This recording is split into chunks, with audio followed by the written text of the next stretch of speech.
we have to talk about something called the psychology of cruelty. Right. In human history throughout, in order to convince a group of people to mistreat or exterminate another group of people, we convince the majority that this minority to be attacked is less than human. Right. We saw it with the Nazis and the Jewish people. Yeah. They were portrayed as rats to the population. Yeah. So that now it's a rat. I can kill a rat, right? Not a human, but I can kill a rat. In Rwanda, we saw this with the genocide. The Tutsis who were being exterminated were being called cockroaches. They were presented as these cockroaches that had to be destroyed. And that presentation of them as animals, less than human, the dehumanizing of them, somehow made it eventually okay for people to embrace the psychology of terror and let masses of people be killed. And so the same thing happened for slavery. Black people were dehumanized. They were called apes and made less than a person, 3/5 of a person. And they are basically a little higher than apes, but not human. And that dehumanization was necessary to convince people to treat Black people like animals, to keep them as slaves, whether it was in a brutal way, to beat them horribly within an inch of their life, feed them poorly and force them to work, or whether it was in kind of a patronizing way, like having a pet. Oh, yeah, we love our slaves, you know, having like they were pets, but whatever it was, they weren't human. And so we have the amendment to the Constitution, and now Black people in America get to be a whole person instead of 3/5 of a person. Let me just jump in. For those of you from other countries, my reading, this is where it woke me up. It was actually written in the law that they weren't human, that it was 3/5 of a person. So Dr. Anita's not just saying this. This was like written. It just shocked me when I read that. It was shocked me. Yeah, and so even and just educating people about that who are out of the country, when we would do our census, and we have a census every 10 years where we kind of count how many people are in the country, and I'm sure plenty of other countries do that too. When the count was made, Black people were counted as 3/5. So not one whole person when the count was made. And so we were dehumanized. So a piece of paper though doesn't change that. Right. Remember I talked about how that implicit memory that gets in there, it's not spoken, it's nonverbal, it's an emotion space, but we absorb it and carry it across generations. Well, I talked about how we've carried great stuff into our faith, but guess what? We carry some ugly stuff too. And so after hundreds of years of dehumanization being a part of the culture of this country, the dehumanization of Black people, that they're dangerous, that they're superhuman strength, that they have an unusual capacity to handle pain. There were incredible, horrific stereotypes said about us, and that we didn't have hearts, and that's why you could sell off our children. It didn't matter. It wouldn't hurt us. Like it was like taking a litter from a dog and sending out the puppies. There would be no issue. Let me just pause because what you're saying, I mean, because it's so internal. I mean, it's just so part of what you know. But I'm saying, here I am. I came from another country, and when I started reading this, I mean, you're just rattling it off. It took me 20 books to go, this is real. So just help people just for a couple of seconds to understand, how were these messages sent? All the things that you just said, that we were this and this, and where were those statements or implications made in American history? During slavery, they were very explicit. Yes. And we would see drawings with caricatures of Black men as apes. It was very explicit. And I would recommend everybody to please watch a documentary on Netflix called 13th. 13th gives kind of this long history of how the relationship between slavery and Black people after slavery and law enforcement evolved. It will blow your mind if you have not seen it and you really don't know this story. So please watch 13th. Right. But it was in images, it was in art, it was in movies that always portrayed Black women as servants and Black men as dangerous to white women, these sexual predators that were going to rape white women, and you had to control them with force. And or on the opposite side, we were these docile, you know, the patronizing side was that we were these docile people who needed less than people who needed slavery to keep us safe, because we couldn't really handle ourselves in the world. So it was better to have us be owned and kept safe by our owners. So you have these two extremes. Some slave masters were just extremely cruel to these animals that had to be beaten and controlled. And then on the opposite end, you had this kind of patronizing relationship. I remember my daughter and I were in West Virginia. My son had gone to a basketball camp, and I like history, obviously. And I like to visit very old cemeteries in towns. And they're so interesting to me. And so we went to a cemetery there in Lynchburg, Virginia, and there was a statue to some Civil War heroes that were heroes to them for the Southern armies. But we saw a tombstone where a slave had been buried next to the master.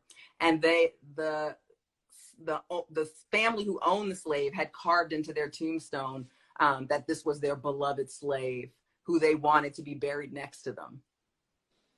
I was just like, really? I mean, even in death, this person has to be stuck next to this person who treated them like a pet at best and a wild animal at worst, but not as a human being. So we want to think that this was history, though, right? And Black folks need to get over this, and this was then, but it's not then for a couple of reasons. One, it isn't that long ago. Just want to point it out. My grandmother, who lived with us when we were growing up, I'm 46 years old, right? My grandmother lived with us when we were growing up. My parents took care of her, and so she lived with us. My grandmother was born in 1907, and Harriet Tubman, who ran the Underground Railroad, died in 1913. So the grandmother that lived with me all while I was growing up, she just died in the late 90s because she lived to be nearly 100 years old. She saw my first child born. Her lifespan overlapped the lifespan of Harriet Tubman. So first of all, it's not that long ago. I just want to point that out. But second, just like when I explained how the implicit memory of our African ethnic heritage was able to come through and still is seen in our faith. And we all thought that was so beautiful. Well, sorry to break it to you guys, but when you put dehumanization into a culture, after a while, you don't have to say anything. Wow. It can pass even without memory, just like these other belief systems. And so the American ethnic identity, which was created from some other ethnic identities and then added some spice to make it its own, some of what it added was slavery and the dehumanization of people who were viewed as Black. And you can't just peel it out. It sinks in, and there it is. And so it isn't about someone being explicitly racist. We're trying to get our hands on who's racist, you know, and there are racists out there. I'm not saying they're not, but our focus on trying to find people who are explicitly racist, like they're at home thinking about how to kill a Black person. That is almost a waste of our time in the sense that it's not going to solve the larger problem. The larger problem is this dehumanization because it's in the subconscious. And I want to share 2 research studies with you guys to hear about that. So in I believe it was 16, don't quote me on the year, but I'll post it later if people want.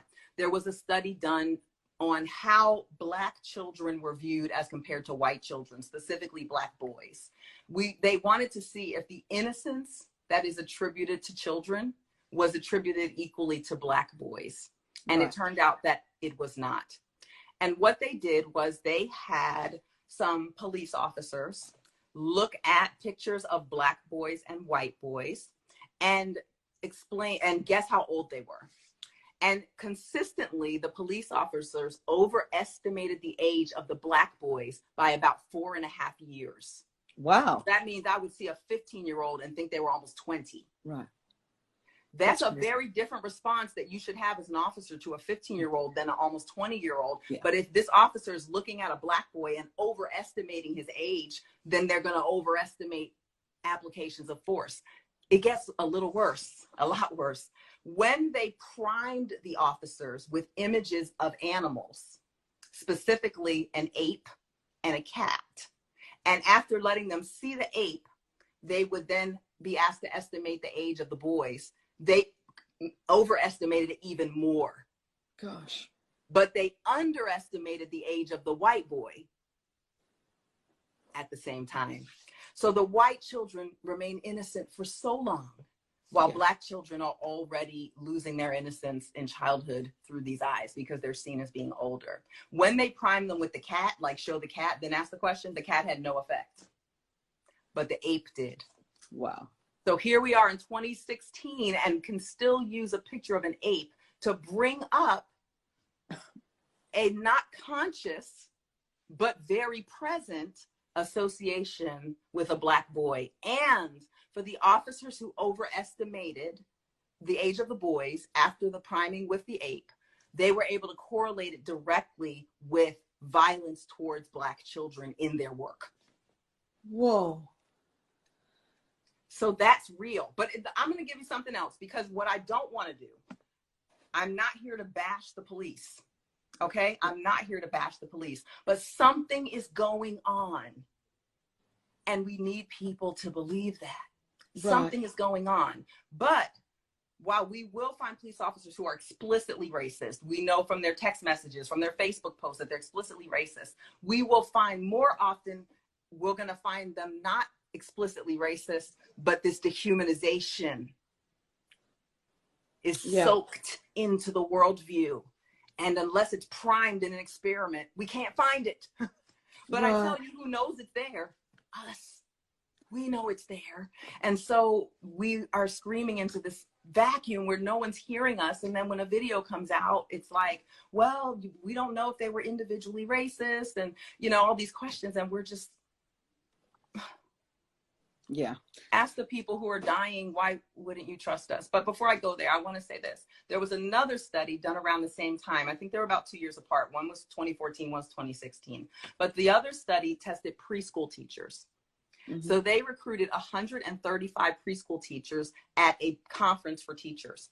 And they had the teachers involved in a blind experiment. So what they told them was, we want you to look for bad behavior in these groups of children on this video. They put a Black girl, a Black boy, a white girl, and a white boy in the video and told the teachers to be on the lookout for bad behavior. The trick here was there was no bad behavior in the videos. But using eye tracking technology, this study was completed at Yale University. And eye tracking technology showed that the teacher's eyes went straight to the Black boy when they told them to be on the lookout for negative behaviors. Straight to the Black boy. When the experiment was over, before they could publish the study, they had to let the participants know what it was. And then they told the teachers the results. The teachers were devastated. They didn't know they were doing it. And they gave them the option to withdraw their data from the study because of the nature of the study. And only one teacher decided not to let her information. The others were so ashamed and so stunned that they were like, this information needs to get out there. Wow. And so that means when my son is in preschool, he's being watched more intently for bad behavior. Well, if you're staring at something, eventually you're going to see something, right? Totally. But if I'm never looking at the white boy or the white girl, and then even the Black girl, so even with Blackness, there's something more terrifying about our men in preschool. And I want to share that preschool study because I want it to be clear that I'm not just coming for the police. What I'm saying is that even in the place where you would expect the sweetest people in the world to be, preschool teachers. Totally. It's there. This dehumanization and this expectation of a negative behavior is already there in preschool. And it's teaching, it's telling the teachers and the police officers and everybody to expect these things from Black people, but it's also telling us. Yeah. So now we have to recover from an image of us, just like a sex abuse survivor. It changes how she sees herself. This can change how we see ourselves. So now we're trying to recover from the trauma that has changed how we see our own selves. And can we live long enough to get that done? Because we're also being seen as dangerous.